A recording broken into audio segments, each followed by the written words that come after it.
Well, thank you for having me here today. It's a pleasure to be here, and it's just absolutely an honor, and it's so exciting to be at the first ever BFRB UK conference. And a huge thank you to Claire and the Oxford team and to the BFRB UK Ireland team peppered around here for coming together, stronger together to make this happen. I'm just in awe of what you've been able to accomplish in the short amount of time that you've both known each other. Well, my name is Aneela Idnani. I am co-founder of a mental health tech company called Habit Aware, and I am also the founder of BFRB Changemakers, which is a community nonprofit. The power of awareness. You can't change what you don't know is happening. I started hair pulling in my tweens. It began as a grooming habit, kind of like how Dr. McKay was saying before, and morphed into a coping mechanism as I moved to a new, unwelcoming neighborhood. And it got worse during puberty, as well as when I found out my father was sick with cancer. For more than 20 years, I hid this weird, wrong, strange behavior because I thought I was weird, wrong, and strange. It was something I didn't realize that was happening until it was too late, until the damage was done. And so my focus for these 20 years was to hide behind my trusty black eye pencil. And I learned to just pull just enough from here and just enough from there so that no one would notice. And even if they did notice, I could always blame it on the eyebrow lady messing my eyebrows up. But 10 years ago, during my first pregnancy, I woke one morning and realized I had pulled out an entire eyebrow. It was probably the first time I'd ever done that without having some sense of control. Shocked and angry at myself, I ran to the bathroom to get that black eye pencil, and my husband Samir bumped into me in the doorway and whispered, "Aneela, where are your eyebrows?" And deer in headlights, I shared that secret, my hair pulling secret. And in the coming weeks, he took to the internet to figure out what this condition was, trichotillomania, and more importantly, why I wasn't telling him about it and why I hid it for all of our time dating and getting married and being married for a few years. And he just couldn't understand. And so he took to the internet to really try to figure out what was going on. And then a couple of weeks later, we're sitting on the couch and I'm pulling at my eyebrows and he gently grabs my hand. And that was this aha moment of, oh, I wish I just had something that notified me. And it didn't exist, so we built it. The Keen Smart Bracelet launched in 2017, and after that, we improved upon it with the Keen 2, which is pictured here, which came out during the pandemic. And our innovative, patented, award-winning bracelet is all of those things because of what it does for people in the BFRB community. So it uses gesture detection to bring awareness to hair pulling, skin picking, and nail biting behaviors. And when I go like this, then it sends a vibration. And that's just my little discreet reminder. This lack of awareness is a major limitation to current BFRB treatment, but with keen awareness, you can make change happen. And so here's how it works.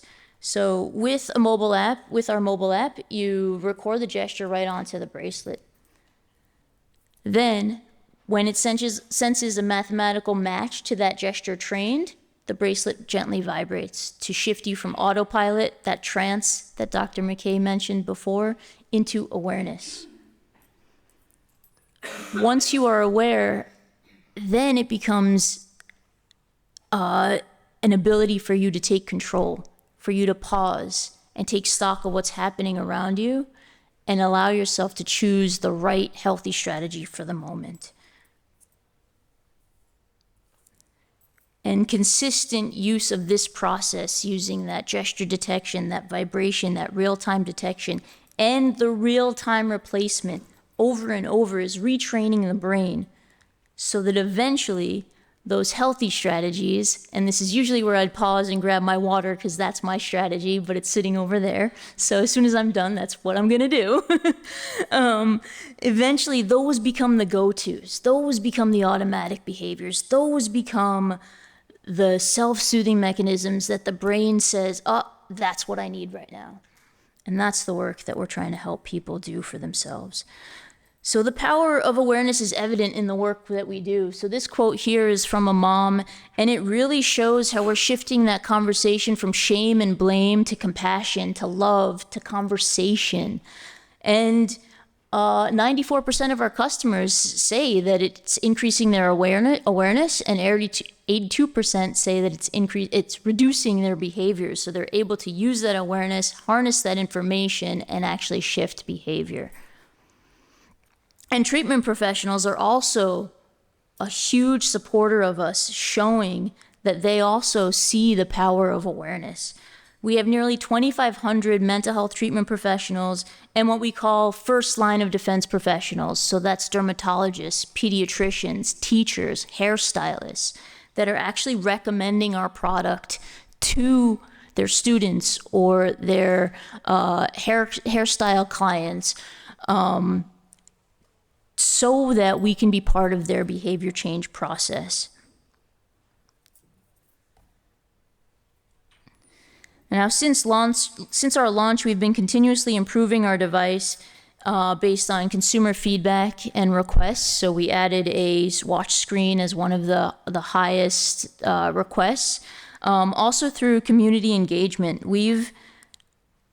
between our thousands of phone calls with people, video calls, through our training calls, through our peer coaching, and through our informational connection calls, as we call them, as well as through our online support group outreach, we have probably talked to the most people with body-focused repetitive behaviors in the world, hundreds of thousands of people, and that has allowed us to glean insights and trends that have turned our lived experience into our expertise. Our research grants have also led to significant improvements. Our first research grant, phase 1 for BFRBs, was with trichotillomania expert Dr. Doug Woods at Marquette University in Wisconsin. And through that research, we proved feasibility and functionality of our product. Additionally, symptom severity was down more than 30% in 4 weeks during that trial.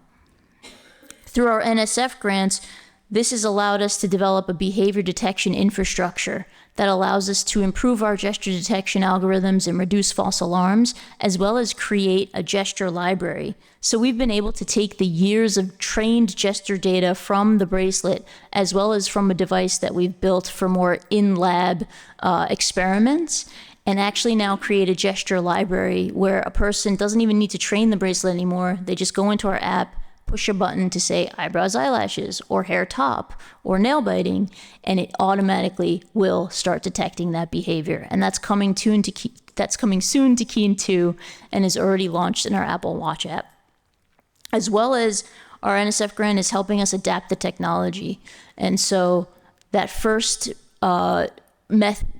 avenue is for binge eating. So we're working with Dr. Carol Peterson at the University of Minnesota to help develop an algorithm that detects binge and overeating and can then prompt real-time behavior interventions. And we also have currently our phase 2 BFRB research in process with Dr. Chris Flessner at Kent State. And this takes our phase 1 even further, in which it's coupling awareness plus habit reversal training and something we're calling predictive alerts. And so what that is the app will allow people with BFRBs to start inputting that contextual data of what they're feeling, what they're doing. And then from all of that data, we can start generating trends. And from that, we can start predicting when is it going to happen for that person and preempt with, hey, it's 9:30 at night. Usually start pulling around 10. Go to bed.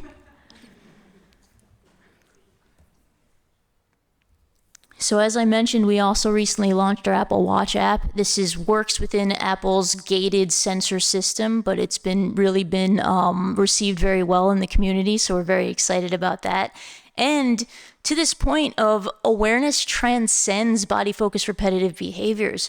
There are other people out there with debilitating conditions for which lack of awareness is paramount. And so we've actually partnered with American Printing House for the Blind to help people with compulsive eye pressing. And we are developing a white labeled product called Optic Aware specifically for them.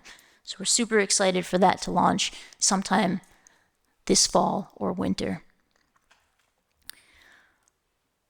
So the power of awareness, there's the power of awareness of our hands. And this really does transcend, because when we're aware of our thoughts and our feelings, we simply make better decisions and take healthier action. And that translates to, I know for sure, parenting. Used to yell a lot, and now I know, pause and take healthy action. To working in teams, even to traffic or, getting lost somewhere. It allows you to slow down, regulate in a healthy way, and take healthy action. As well, a twist on the word awareness here, BFRB awareness is so important to the work that we do. The more people that know and understand these conditions, the easier it is for the BFRB community to be met with the compassion we deserve. And by sharing our technology and my entrepreneurial journey of turning pain into purpose, we are able to spread this awareness. So we've been featured hundreds of times in digital and print, notably as a Time Magazine Best Invention, as a Fast Company world-changing idea. And as Dr. McKay mentioned, my TEDx talk has been watched 200,000+ times. And if you go and see those comments, you will see people that were hurting and hiding now finding hope.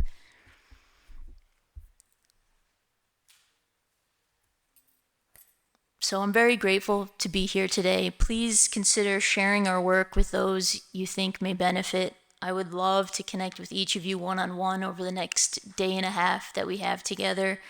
And I would love to work with some of you in research or whatever it may be to support the BFRB community. What I've learned in the last 10 years of serving the BFRB community is that awareness is truly the key to lasting behavior change, to lifestyle change, and it really starts with being habit aware. Thank you very much. I'm wishing you love, strength, and awareness.